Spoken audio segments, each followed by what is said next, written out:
সংখ্যা বের করতে পারিনি। এক এক সংখ্যা বঙ্গনুরে 17,000 টাকা খরচা হয়। এক সংখ্যার বঙ্গনুর 3 মাস বার করতে পারিনি। মানুষ গাছ ছাল খাচ্ছে, যারা পড়ে নিয়মিতভাবে তাদের যন্ত্রণা হচ্ছে যে বঙ্গনুর কেন বেরোয় না। কিন্তু আমি যে যন্ত্রণায় কষ্ট পাচ্ছি এটা তো আমি তার বোঝাতে পারছি না। এতটা মানুষ রয়েছেন এই মজলিসে, অনেক টাকা খরচা করে এই সভাটা। আমার তাকওয়া হিফজুল কোরআন কলেজে 52 লাখ টাকা খরচা। আমার যা কিছু ছিল উজাড় করে দিয়ে বন্ধু বান্ধবদের বলেছি, তারা কিছু কিছু দিচ্ছে, কিন্তু কাগজটা এই সংখ্যায় বের করতেই হবে, না করলে আমি ধরা পড়ে যাব। কথা দিয়েছি বের করব, এটা বের করতে হবে। সবাই যারা রয়েছেন, যদি কাগজ ছিল গাড়িতে, দেখতো করছি গাড়িতে কাগজ আজকে বঙ্গনুর সবার একটা করে দে, আজকে আর পয়সা নেবো না।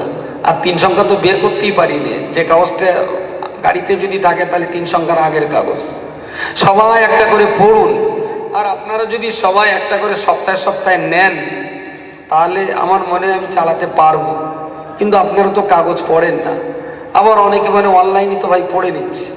আমার খুব ভালো মনে পড়ে, আলিয়াতে যখন পড়তাম, আলিয়া মাদ্রাসার পাঁচিলের গায়ে ঝোপড়ায় অনেক নন বেঙ্গলিরা ওখানে থাকতেন, ঝুপড়ির ভিতরে থাকতেন।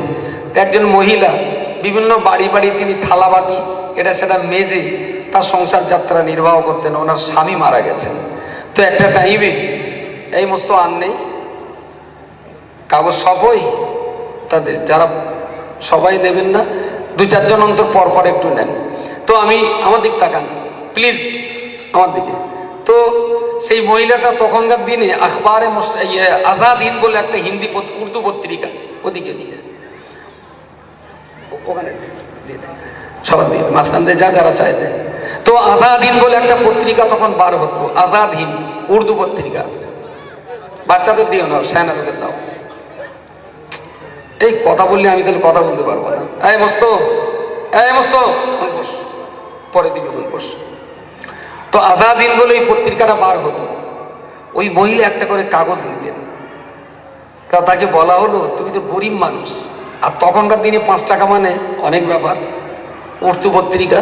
তাহলে যে আপনি তো লোকের বাড়ি থালা মাজেন, পরের মেজে পরিষ্কার করে আপনার সংসার চলে, আপনার স্বামী নেই, আবার একটা করে কাগজ নেন কেন? ও তো পাশের দোকানে কাগজ নেন, একটু পড়ে আসতে পারেন। बोले देखिए हजरत, मेरा तो इतना बड़ी काम करने का मौका कभी नहीं मिला। अल्लाह ने मुझे गरीब बनाया। इतना न्यूज़पेपर इस्लाम की इरशाद करने के लिए मुझे तो मौका नहीं है।